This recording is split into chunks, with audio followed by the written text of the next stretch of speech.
Bismillahirrahmanirrahim. Assalamualaikum warahmatullahi wabarakatuh. Waalaikumsalam warahmatullahi wabarakatuh. Bismillah walhamdulillah wassalatu wassalam ala rasulillah wala haula wala quwata illa billah amma ba'du. Para pemirsa maupun para penonton di studio, alhamdulillah puji syukur kehadirat Allah Subhanahu wa taala. Pada kesempatan siang hari ini Fakultas Ilmu Tarbiyah dan Keguruan mengadakan acara tausiah tarbiyah yang alhamdulillah bisa dilaksanakan pagi hari ini hingga sampai siang nanti. Salawat beriring salam, mari sama-sama kita hadiahkan untuk baginda Rasulullah Sallallahu Alaihi Wasallam. Allahumma salli wa sallim wa barik alaih. Para pemirsa dimanapun Anda berada, alhamdulillah untuk kesempatan hari ini telah hadir tamu-tamu kami yang sangat istimewa, guru-guru besar kami yang sangat luar biasa, akan menceritakan beberapa kisah atau inspirasi untuk kita semua. Telah hadir di tengah-tengah kita, alhamdulillah, ada Profesor Dr. Hasan Asyari, MA. Dan juga telah hadir, alhamdulillah, Profesor Dr. Haidar Putra Daulay, MA. Saya ingin menyapa dulu narasumber kita pagi hari ini. Izinkan saya, Prof, untuk menyapanya dengan sebuah pantun. Ada sekuntum bunga di taman, sekuntum bunga mawar. Assalamualaikum Prof Hasan dan Assalamualaikum Prof Haidar. Waalaikumsalam warahmatullahi wabarakatuh.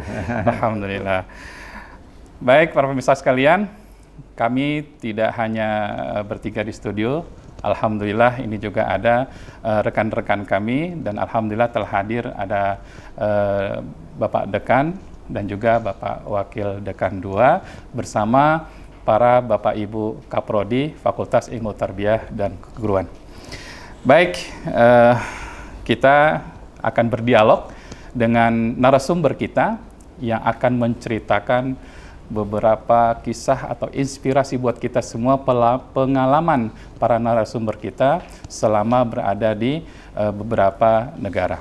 Nah, kesempatan hari ini alhamdulillah yang akan saya beri kesempatan yang pertama kepada Prof. Dr. Hasan Asyari, di mana beliau sangat luar biasa punya pengalaman puasa di Kanada. Kira-kira bagaimana pengalaman beliau selama puasa di sana? Yuk kita berdialog dengan beliau. Assalamualaikum, Prof. Sehat ya, Prof? Waalaikumsalam. Alhamdulillah. Prof, saya sangat tertarik dengan tulisan Prof, apalagi gaya bahasanya memang khasnya Prof Hasan Asyari. Nah, ini berkaitan dengan pengalaman puasa, Prof. Boleh dong, Prof, diceritakan ke kami apa rasanya puasa di negeri orang, khususnya di Montreal, Kanada ini, Prof. Bagaimana, Prof? Saya kira yang pertama puasa itu lapar. Dimanapun ya. Dimanapun ya. Apakah itu di Montreal atau di Medan atau di tempat lain. Puasa itu lapar lalu haus. Tapi yang boleh dikatakan khas, saya kira kalau terkait dengan pengalaman saya di Montreal itu, kita bisa lihat dari 2 atau 3 sisi.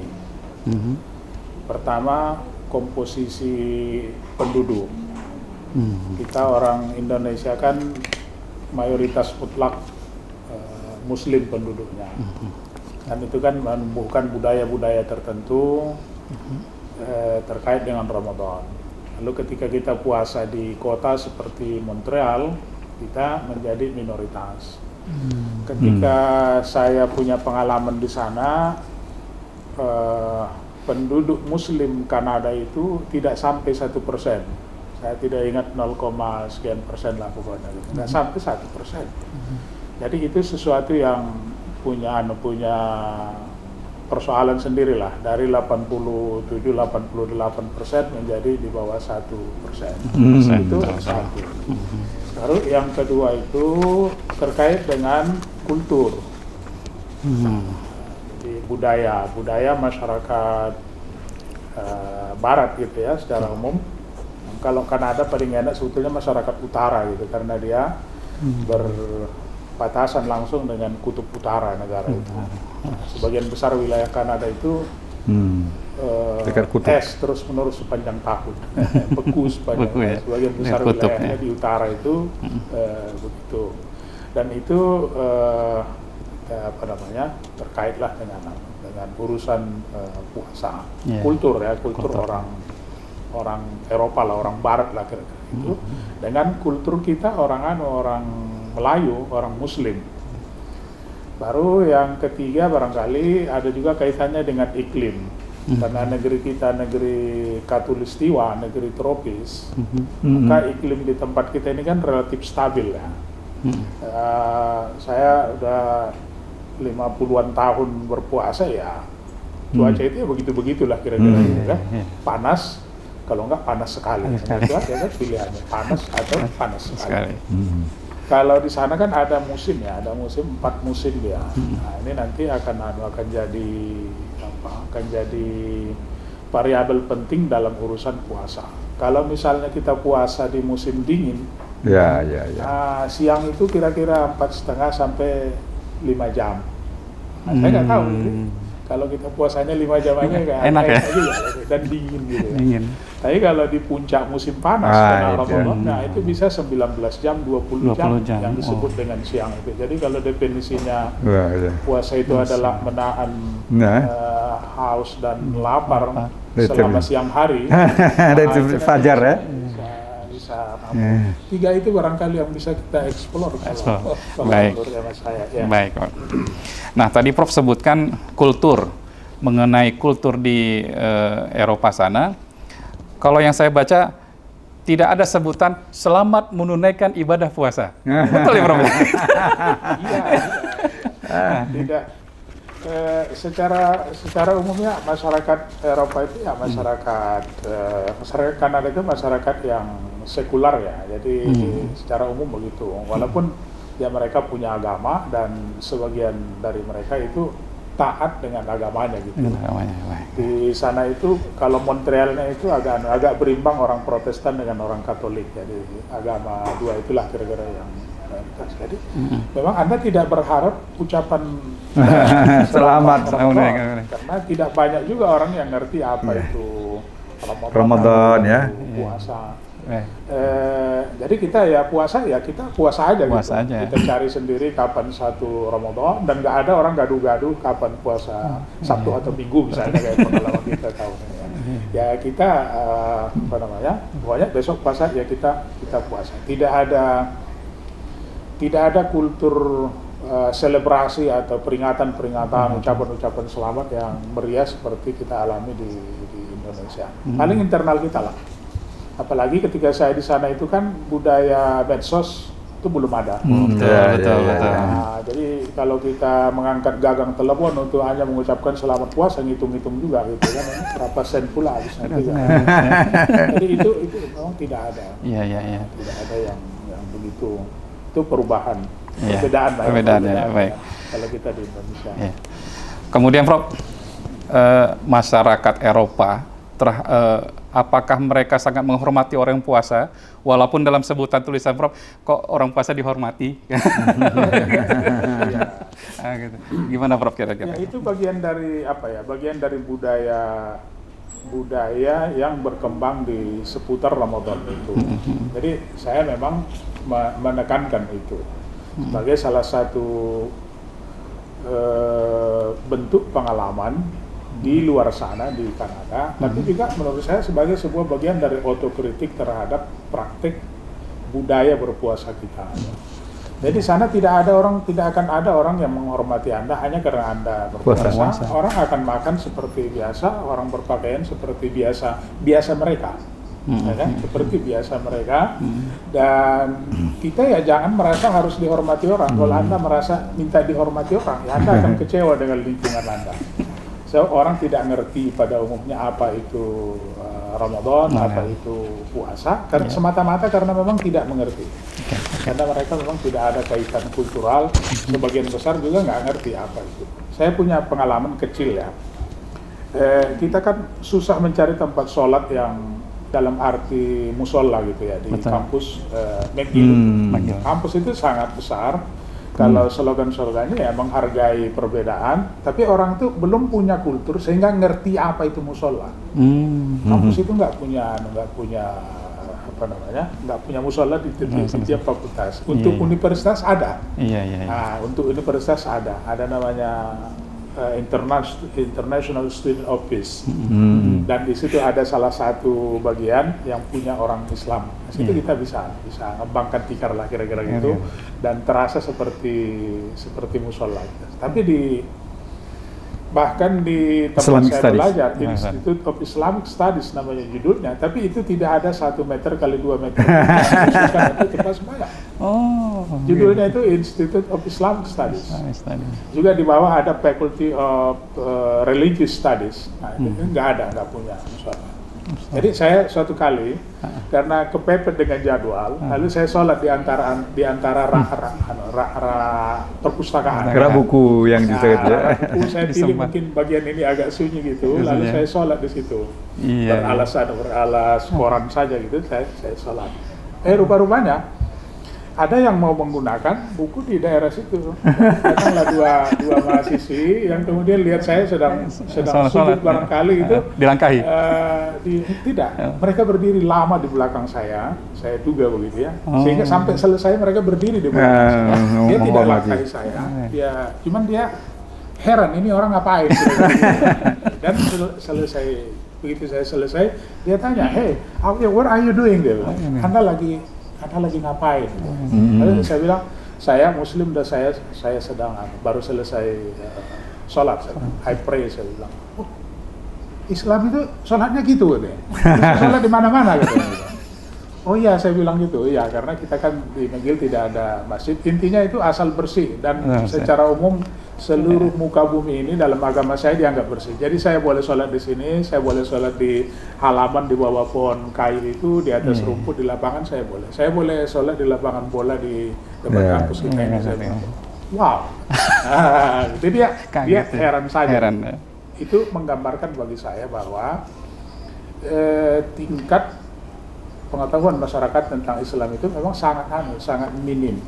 Itu yang saya ceritakan kan mahasiswa. Nah, itu kan mahasiswa yang kasus tadi itu mahasiswa orang yang berpendidikan lah, dan dia tidak tahu rupanya bahwa orang Islam itu kalau sembayangnya itu nunduk kayak gitu. Betul. Baik, ini semakin menarik pemirsa, dan yang lebih menarik lagi, ada satu nama wanita yang ditulis di dalam tulisan ini. Nah, kira-kira siapa wanita tersebut? Kita lanjutkan setelah iklan berikut ini. Oh, nggak ada iklan. Pakai iklan ini? Nggak ada, Pak.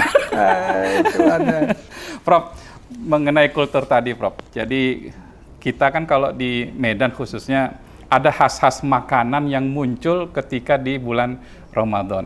Saya juga membaca tulisan Prof ini seakan-akan jangankan persoalan kuliner, cara mereka untuk menghargai atau ada celebrate dan sebagainya tadi pun tidak ada. Nah, bagi Prof, ketika puasa di sana, apakah ada khas makanan yang membuat Prof tidak lupa sampai saat ini? Makan Kanada itu. Di Kanada. Di Kanada itu ya, kalau makanan mereka kan umumnya kombinasi antara makanan orang Anglo, orang Inggris. Dan orang Perancis. Montreal itu sendiri itu didominasi oleh orang Perancis. Jadi kalau di kota Montreal itu dan provinsinya itu namanya Quebec ya. Kota terbesar di situ Montreal, tapi itu bukan ibu kota provinsi. Kota terbesar, Toronto. Tapi bukan ibu kota provinsi. Ibu kotanya itu Quebec City namanya. Quebec ya. Lebih kurang kayak kisaran lah kalau masa itu ya. Tapi orang-orang di Montreal itu mayoritas itu budayanya budaya Prancis. Jadi kalau kita jalan di jalanan gitu, orang menegur kita itu hampir selalu yang bahasa Prancis. Tegur pertama itu pakai bahasa Prancis. Tapi hampir semua orang itu juga bisa berbahasa Inggris. Nah, dan oleh karena itu kita harus bilang bahwa kita lebih senang berbahasa Inggris gitu ya daripada berbahasa Prancis. Beberapa kawan yang lebih senior menasehati saya, jangan bilang Anda tak pandai bahasa Inggris, Prancis. Prancis. Nanti orang itu tersinggung ya, karena ini kota-kota orang Prancis. Wah. Jadi kita harus sebut kita lebih suka dan lebih lancar berbahasa Inggris. Artinya pandai bahasa Prancis pura-puranya begitu, pandai bahasa Prancis, tapi lebih senang berbahasa Bahasa Inggris, Itu ya, kan- ya. Itu kan adab ya, ada Betul. kultur gitu ya. Jadi pandai itu kalau dikejarnya nanti ya kita tahu selamat siang, bonjour gitu kan. Bonjour, betul. Merci beaucoup. Iya, iya. Kira-kira itu ya 2-3 kata. Kan? Iya, iya. Nah, lalu please itu s'il vous plaît gitu kan. Oke. Ya makanan orang Prancis itu kan bangsa yang paling terkenal urusan kuliner di Eropa. Iya. Cuman orang-orang Indonesia, apalagi orang kampung dan agak kampungan macam saya, dilema kita di kota-kota Eropa itu salah satunya adalah soal makanan. Ini boleh nggak dimakan? Wah, Ini itu. boleh nggak dimakan? Ini halal apa enggak? Ini apa? Pertanyaannya terus itu. Banyak sekali dilema Mendasarnya. soal itu. Di kalangan kawan-kawan saya selalu disebut sebagai orang yang tidak terlalu peduli dengan fikih itu. Saya dianggap orang yang agak rakus dan agak gampangan menganggap halal makanan. Gitu. Tetapi saya bukan orang yang secara spesifik penggemar makanan Eropa. Tidak. Jadi saya kalau puasa ya tetap cari kurma gitu. Wah, ya, banyak sana kurma. Dan Betul, kurma ya. itu ada secara umum jauh lebih bagus kualitasnya dari kurma terbaik yang Anda dapatkan di Medan. Tapi jangan salah, bukan kurma Saudi. Oh. Kurmanya itu hampir rata-rata yang terbaik itu kurma dari Amerika. Dari Amerika. Kurma dari Texas. Oh. Jadi saya di situ juga saya tahu bahwa ternyata kurma terbaik di Amerika, jangan ikutkan akidahnya ya. Nanti kalau tamar nabi gitu itu kan itu lain. Iya. Ajwa. Kita cerita lidah lah gitu ya. Itu ternyata kurma Timur Tengah itu bisa diimbangi oleh kurma Las Vegas gitu. Las Vegas. Walaupun ketika saya sebut Las Vegas Anda akan teringat judi dan macam-macam. Iya. Jadi rasa kurma itu. Iya. Nah gitu. Sekarang ada kurma karo. Iya, kita kasih kurma karo ya. Jangan-jangan nanti ngalahkan kurma Kairo, Pak. Kairo ya. Ya wallahu a'lam. Baik, Prof. Saya selintas membaca Prof makan lontong Montreal.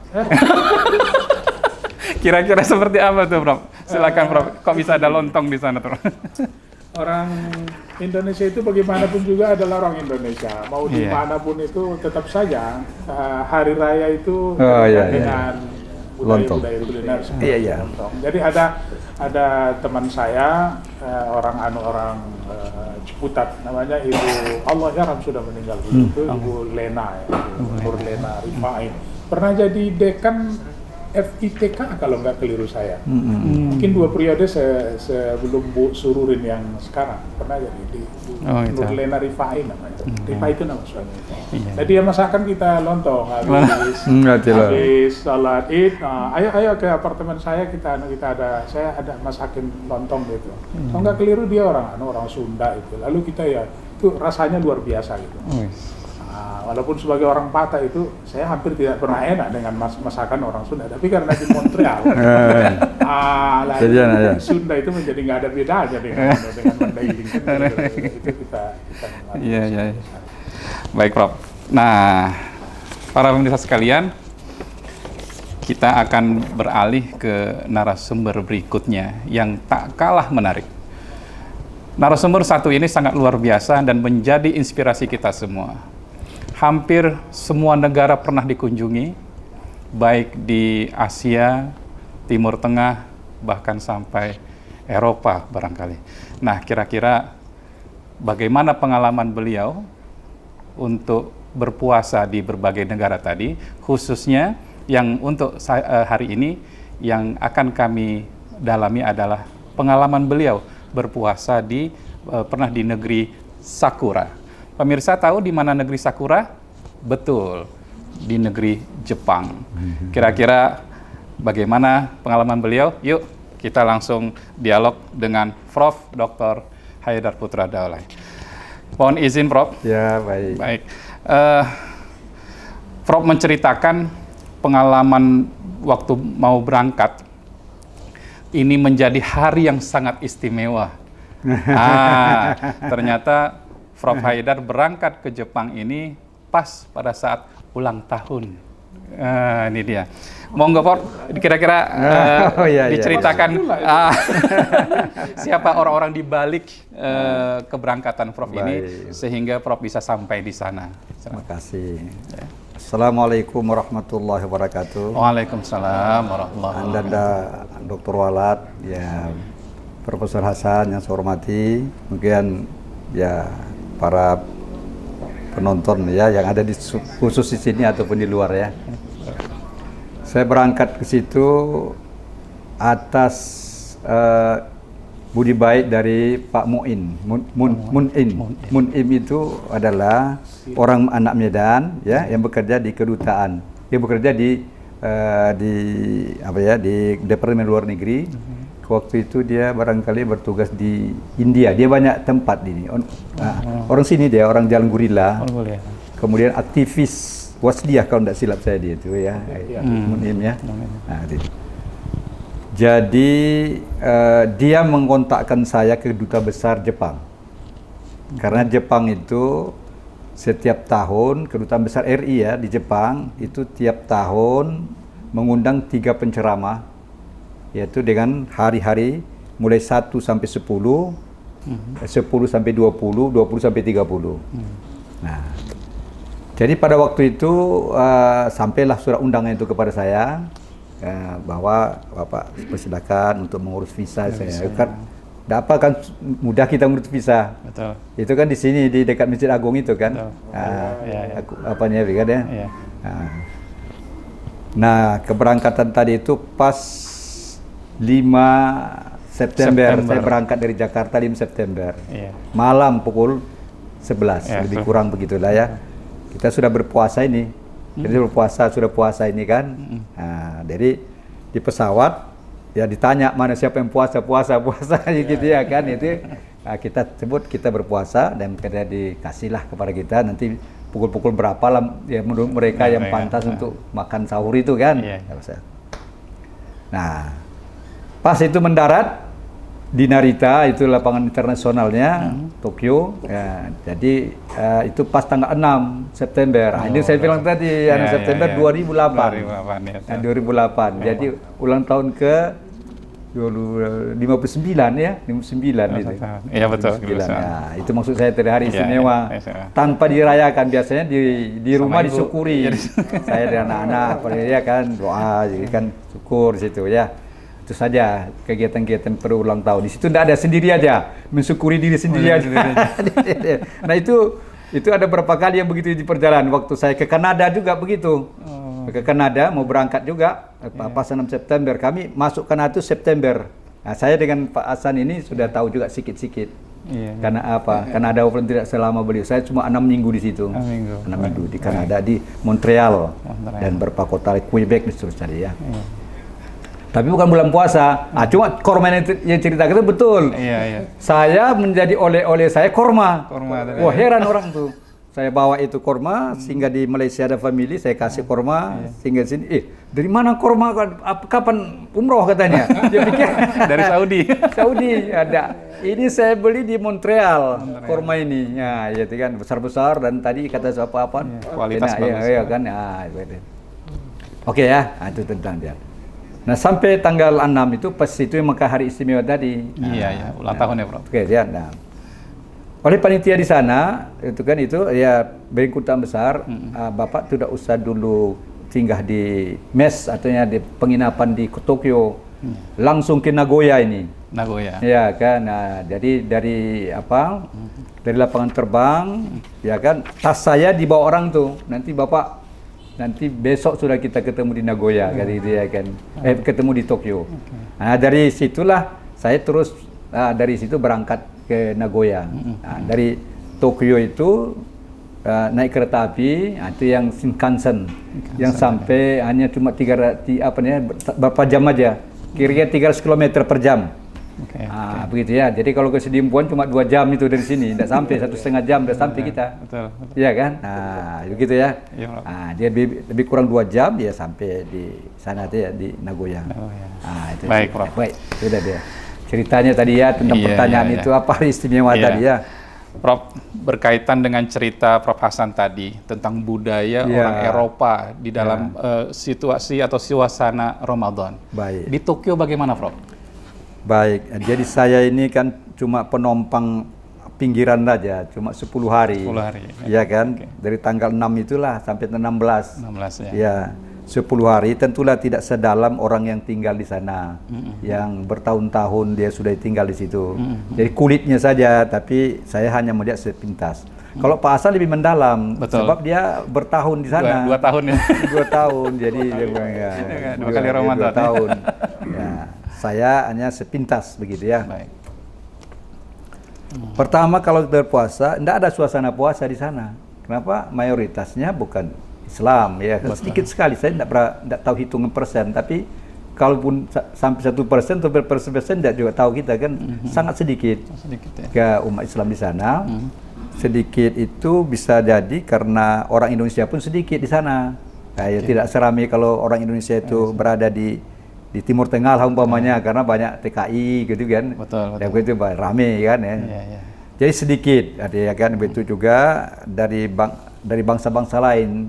Seperti Pakistan ada juga di sana. Nah, jadi sangat sedikit, tapi saya tidak bisa mempresentasikannya. Jadi kalau begitu kita sampai di lapangan terbang Narita, dari situ kita dijemput, ya naik kendaraan. Nah kemudian kita diantar tadi ke apa namanya, stasiun kereta api tadi ya. Nah itu kan naik sendiri aja dia, nanti ada yang menjemput bapak di sana katanya kan. Ini kereta apinya, ini tiketnya sudah. Oh, Nah suasana di situ ya tidak ada suasana Ramadan, mana ada kita orang, jangan-jangan orang itu tidak tahu ada Ramadan ya, yang jelas yang pastilah tidak tahu ada Ramadan itu. Iya. Nah, jadi suasana apa yang disampaikan Ananda Walad itu tidak ada budaya tidak ada lah, apalagi kalau pagi siang-siang apa malam-malam teriak sahur ya, itu makin tidak ada lah ya. Atau dengar suara-suara dari mengaji ya di Baik. Tidak ada budaya itu tidak ada. Apa ya? Oh, gitu. Prof, senang nggak ketemu dengan saudara Muslim kita di Tokyo itu, sehingga Prof dikasih kesempatan untuk bisa berbicara di depan mereka. Begitu. Alhamdulillah. Jadi ini sebetulnya itu adalah masyarakat Muslim Indonesia. Jadi saya di sana itu ditugaskan oleh kedutaan itu mengunjungi masyarakat Muslim Indonesia. Jadi pertama sekali itu dari Nagoya. Dengan Nagoya itu adalah terutama masyarakat mahasiswanya. Ya, dia sedang berkuliah di University of Nagoya. Ya kan. Nah, mereka sedang kuliah di situ. Jadi itu dulu pertama kali ya. Banyak mahasiswa Indonesia di sana yang berkuliah itu. Bahkan ada yang sudah pasca doktor. Pasca doktor.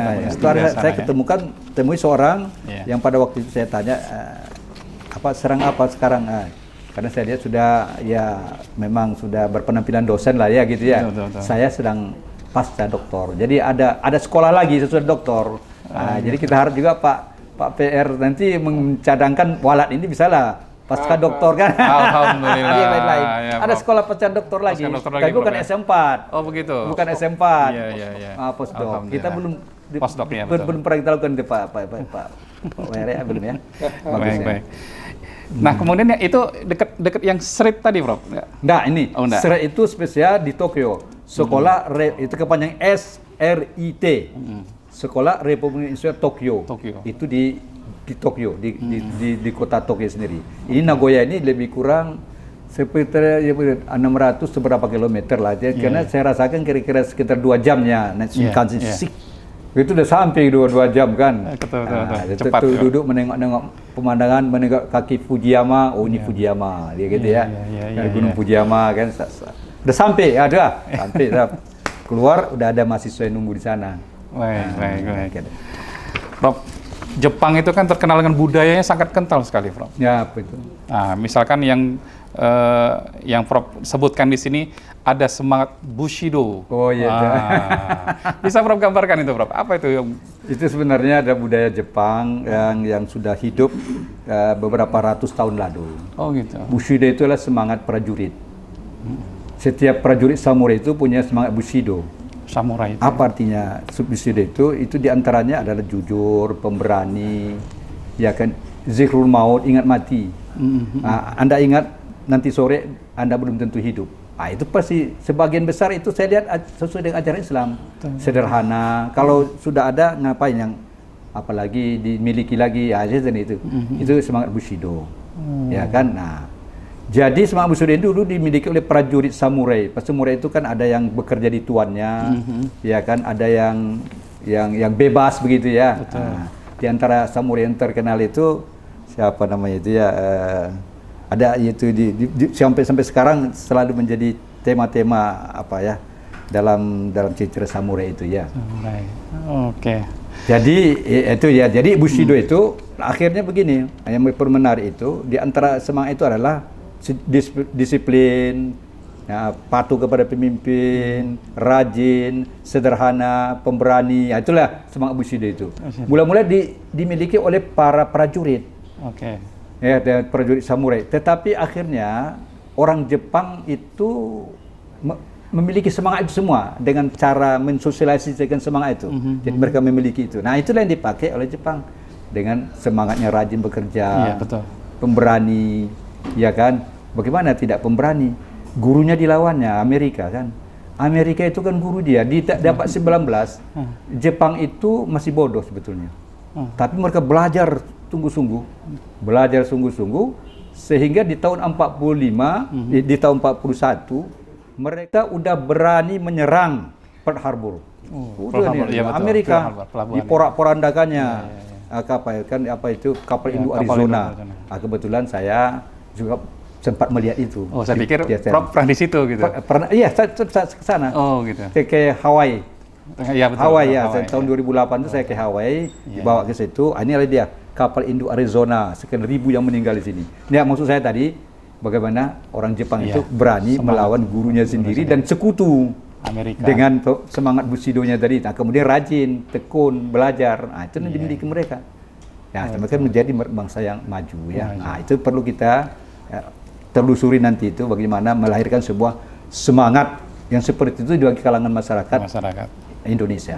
Nah, baik. Prof. Prof, waktu di Jepang ketemu Doraemon nggak, Prof? Siapa itu satu lagi itu ada bukan? Yang ada apanya itu di boneka-boneka anak-anak itu apa? Shinchan ya.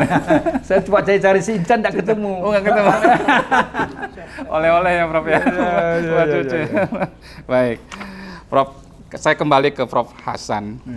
Tadi saya menyinggung ada nama wanita yang bukan maksud apa-apa sih, tidak. Ini hanya untuk menarik kita untuk membaca tulisan Prof Hasan yang sangat orisinil ini. Ini dia, Prof. Saya sebut aja lah ya wanita ini. Barangkali mana tahu nanti kita main-main ke sana ketemu dengan yang dimaksud nama Prof tadi ini. Namanya adalah siapa, Prof? Salwa. Miss Salwa itu, Prof. Jadi pustaka. Pustaka. Saya. Iya. Kenapa, Prof, kok bisa menyebut atau menulis nama Miss Salwa Ferahian ini, Prof? Apa yang orang Arab ya.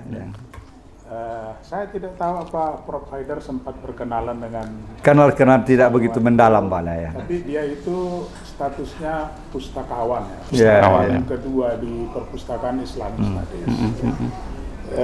Dia itu orang Irak bagian utara. Jadi dia kampungnya itu, kampung asalnya itu berdekatan dengan siapa namanya diktator yang Saddam Hussein. Tapi dia orang yang kalau dibicarakan Saddam Hussein, dia pembenci Saddam Hussein. Dia berseberangan dengan politik Saddam Hussein. Jadi dia sekampung itu. Dan nama dia memang di Salwa Ferahian. Jadi rupanya Farhan pada umumnya kita di kampung dia itu Ferahian ucapannya. Saya kira seluruh mahasiswa yang pernah kuliah di Islamic Studies McGill pasti akan mengatakan ini perempuan yang luar biasa melayani kami. Itu saya jamin itu bisa di-cross-check itu ke Prof Nawir misalnya, Prof Faisar, Sukiyati, banyak orang alumni McGill. Semangat melayaninya itu luar biasa.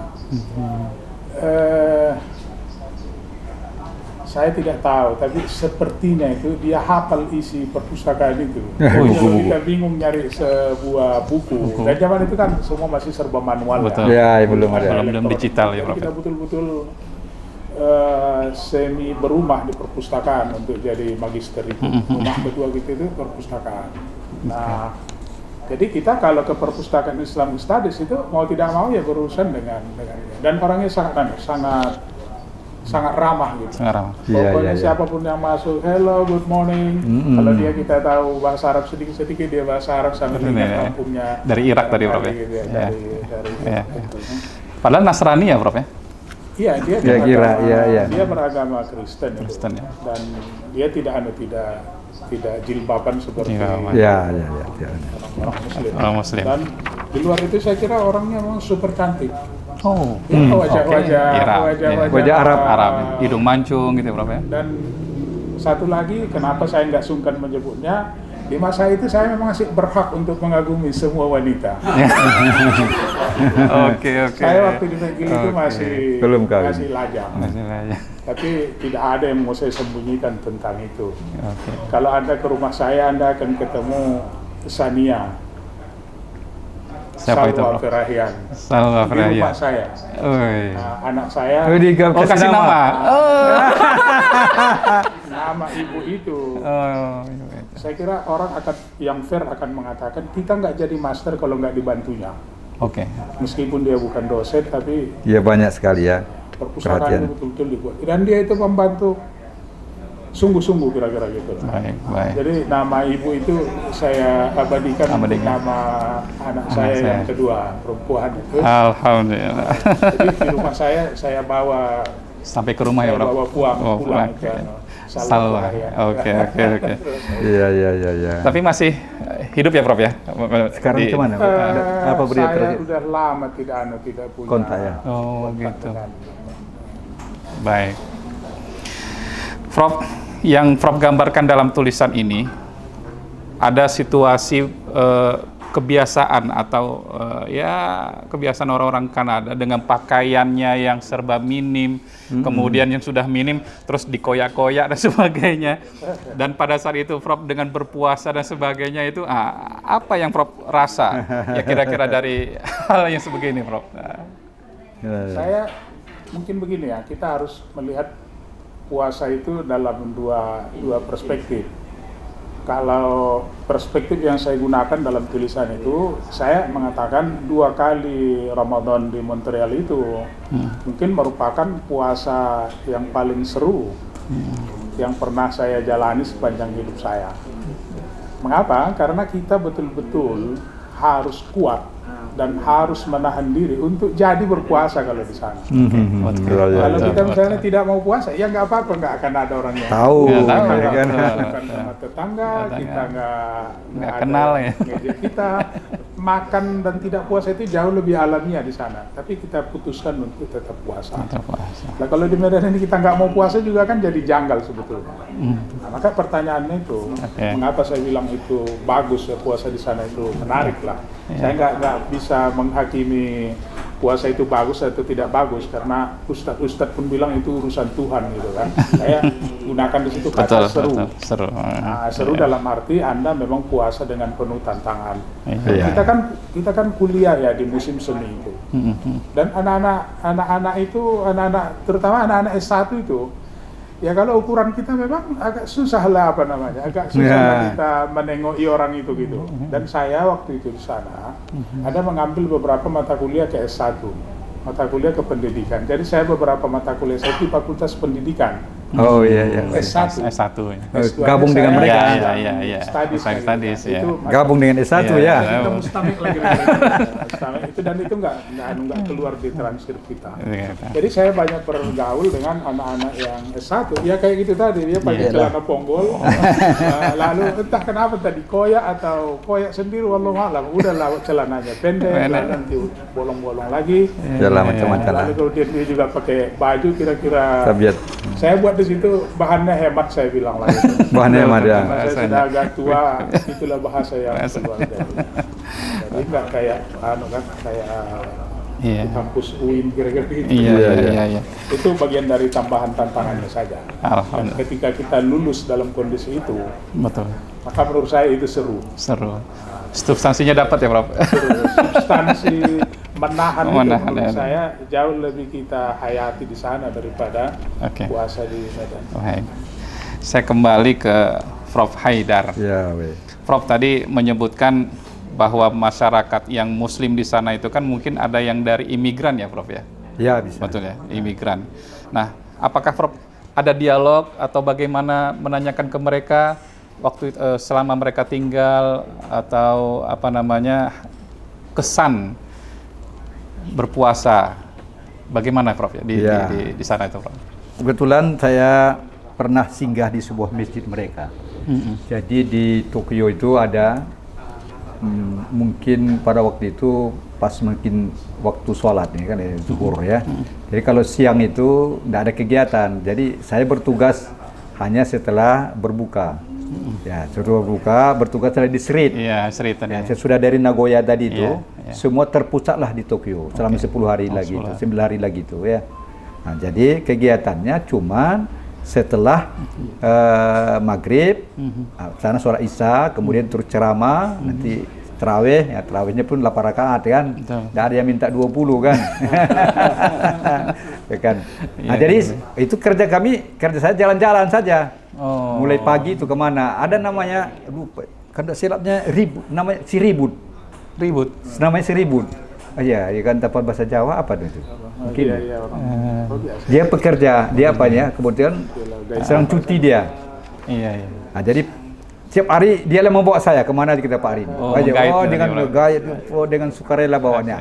Sampai kami ke masjid itu. Nah, ini ada masjid kecil di berapa jauh dari sentral Tokyo itu, sehingga sholat di situ. Baik, baik, baik. Nah, di sana tidak banyak yang bertemu saya, cuma ada berapa orang, ada ustadz. Jadi saya lihat ada orang mengaji. Iya, iya. Nah, itulah orang-orang itu mengaji. Kalau tidak silap ini dari Pakistan ini. Ngaji, kemudian ada baca Quran. Nah, saya lihat itulah yang saya temukan orang-orang di luar daripada orang Indonesia. Orang Ya, Indonesia. jadi ada masjid. Ya. Kemudian seperti yang saya sebut tadi, sebelum sampai ke waktu mulai sampai itu saya pernah sholat di masjid Turki. Jadi saya juga ada masjid Turki yang dibangun orang Turki. Orang Turki ya, Ya, ya, kan? betul, Kemudian ada masjid dibangun orang India dan ada ruko-ruko. Ruko itu rupanya dijadikan juga masjid kalau orang Pakistan. Saya katanya juga ada sana masjid Indonesia tapi saya belum belum sampai. lihat, belum siap. Oke, oke. Baik, Prof. Misalkan dikasih kesempatan oleh Allah, Prof kira-kira mau milih negara mana yang mau Prof kunjungi dan Prof ingin mengalami puasa di sana? Gitu. Wah, Gimana kira-kira, Prof? Ada nggak? Ya, tentu ada. Harapan. Semuanya sama saja barangkali ya, mana-mana saja ya. Iya, iya. Sebab di berbagai negara itu belum pernah kita mengalami. Di Amerika misalnya itu belum pernah mengalami, di Eropa belum pernah mengalami puasa. Mana-mana pun jadilah. Jadi mau jadi. Mana jadilah. Kalau ya, kalau secara spesifik, Prof, negara mana yang ingin Prof kunjungi? ya, 10 hari pun jadi misalnya. ya. Di mana Prof kira-kira yang belum, Prof? Ada tiketnya nggak? Ya, ada tiketnya biar dia. Nanti disiapkan. Ya. Saya kira bagus Amerika juga ya untuk melihat. Di Kanada sudah tadi, iya, Amerika betul. di bawahnya, Amerika ya kan. bawahnya, iya. Bagaimana masyarakat Amerika berpuasa kan? Oke. Ya, bagaimana masyarakat? Karena di Amerika itu begini maka itu, atau di Eropa salah satu lah. Karena sekarang itu kan sedang tumbuh perkembangan masyarakat Muslim di sana. Itu yang kita tengok. Tengok itu. Kayak kalau di Jepang agak tidak ada perkembangan nampaknya, tidak ada suara bahwa Jepang kan tumbuh masyarakat Muslim. Muslim kan, ya. Tapi kalau di Eropa, apalagi di Inggris, Betul. ya kan itu kadang. Sampai saya waktu ke Inggris itu, Pak, di sini ada orang sampai 2 kali sholat Jumat. Bagaimana? Antrian. Oke. Di masjidnya kecil, ya kan? Jadi ini dibuat jam 1 sampai jam 2. Iya. Satu shift, ya, baru jam 1. Iya. Nah, jadi itu perkembangan pertumbuhan Islam sangat besar sekarang. Besar sekali. Sekarang. Jadi kita mau lihat itu sebetulnya, kayak itu ya. Iya. Berarti Prof ingin ke Amerika. Amerika. bisa- Amin. Nah, ini Ramadan Prof, udah 10 terakhir. Perlu terakhir ya. Oke, kalau Prof Hasan sendiri, kira-kira negara mana yang ingin sekali Prof kunjungi dan ingin mendapatkan pengalaman puasanya, Prof? Saya akan ke Rusia, Wah. Rusia. Amin. Itu amin, pun amin. ke apa ya? ke Cina. Cina. Hmm. Alasannya, Prof? Kalau menurut saya Kanada, Amerika, Inggris, Ini sama lah, Inggris, Teng. Jerman, Sudah diralami. Sudah diralami. Satu tipe itu. Satu tipe ya. Betul. Iya. Tapi mungkin bagi saya kalau Cina dan Rusia itu masih misterius. Jadi Ya. ya pengennya lihat yang berbeda lah kira-kira. Baik, Bagus. Prof, saya ikut ya, Prof. Ikut ya. Produk gitu. Baik.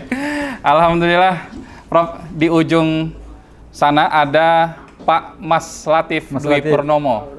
Ya, Alhamdulillah gabung, ya. sudah bergabung, yang akan berbicara kepada kita semua, sharing dan menceritakan pengalaman puasa, dan hari ini masih berada di Australia. Kita sapa dulu Pak Mas Latif. Assalamualaikum Pak Mas Latif, apa kabar? Nyambung. Belum nyambung. Agak lambat, jeda ya, delay ya. Ya.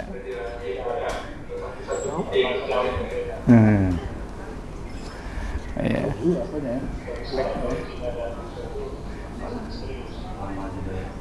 Lama ya?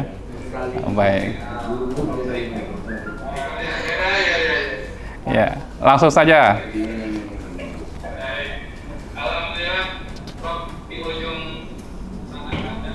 Oh, terus. Ya, Mungkin Mas karena Latif jauh ya. jaraknya, Prof. Hah? Kalian minta direkamnya ya. Direkam aja tuh aja ya. Tinggal di setel, iya betul. Agak jual suaranya ya.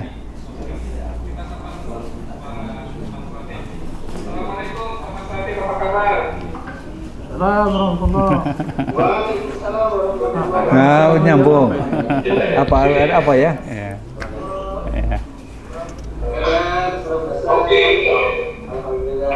Iya. Mohon maaf ini koneksinya agak repot. Iya. Ya silakan Pak, langsung saja Bapak ceritakan Ya, pengalaman ya. puasanya. Monggo, 10 atau 15 menit, boleh.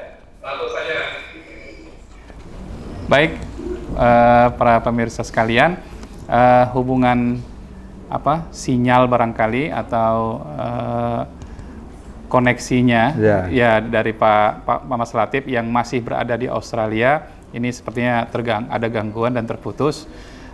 Yang jelas nanti kita coba rekam, kita coba minta rekaman oleh Pak Mas Latif untuk menceritakan itu, dan nanti bisa kita dengarkan dan saksikan bersama-sama.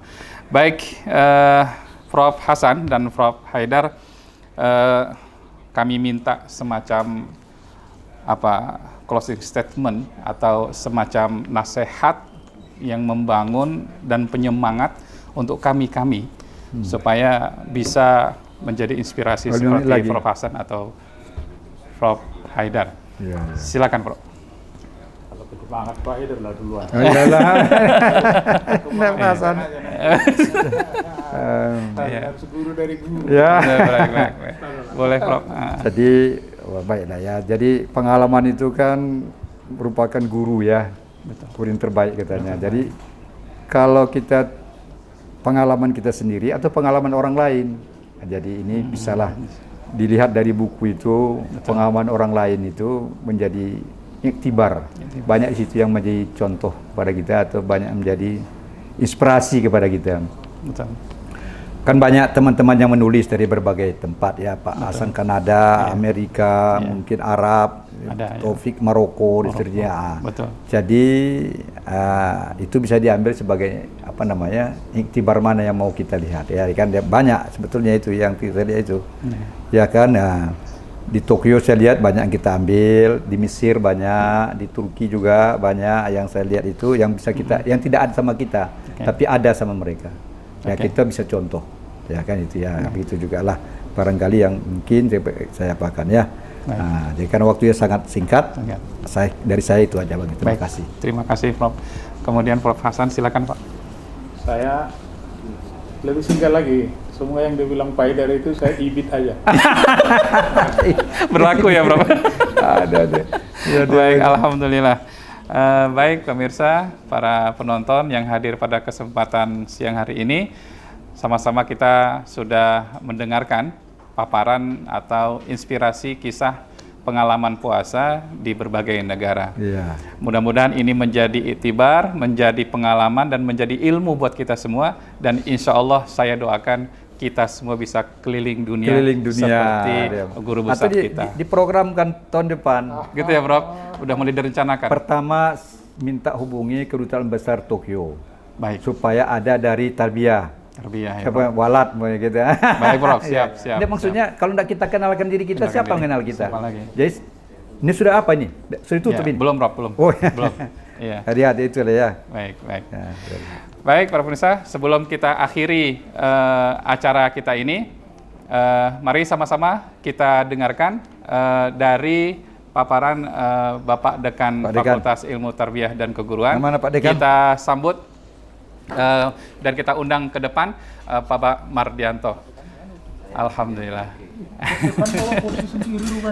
bawa kursi sendiri dia. Ngeri ya. Iya. Makasih Prof. Sama Kade. Ya. Alhamdulillah. Nah, Pak Dekan, silakan. Ya. Alhamdulillah. Baik, pemirsa, kita dengarkan bersama-sama. Sebenarnya acara ini dan menulis buku ini adalah gagasan dari Pak Bapak Dekan, dan kira-kira seperti apa sebenarnya yang diinginkan atau yang diharapkan. Kami persilakan kepada Bapak. Terima kasih. Assalamualaikum warahmatullahi wabarakatuh. Waalaikumsalam. Hormat kita yang kita muliakan, Prof. Haidar, guru besar kita, Prof. Hasan Asari, guru besar kita, Pak Walad yang menjadi host pada kegiatan ini, rekan-rekan dosen yang hadir di tempat ini maupun yang live ya, baik di dalam maupun di luar negeri. Ini semua disebarkan di seluruh komunitas kita dan bahkan di UIN dan semua masyarakat yang ada di negeri ini. Ibu Bapak yang saya hormati, menjelang Ramadan kemarin kita teringat Ramadan tahun yang lalu. Tahun yang lalu kita memang masih masa pandemi. Jadi kegiatan apa Ramadan ini? Waktu itu kita diskusi pakai Zoom ya. Betul. Pakai Zoom. Jadi Mas Latif di Australia waktu itu berkesempatan untuk memberi diskusinya dan beberapa rekan di daerah. Terpikir tahun ini kalau bisa kita lakukanlah kegiatan penulisan buku, karena memang ya karena kita insan akademik, jadi akademisi, kita menulis buku yang bisa dijadikan warisan. Alhamdulillah Prof, yang menulis buku ini ada beberapa orang, belasan dosen. Betul.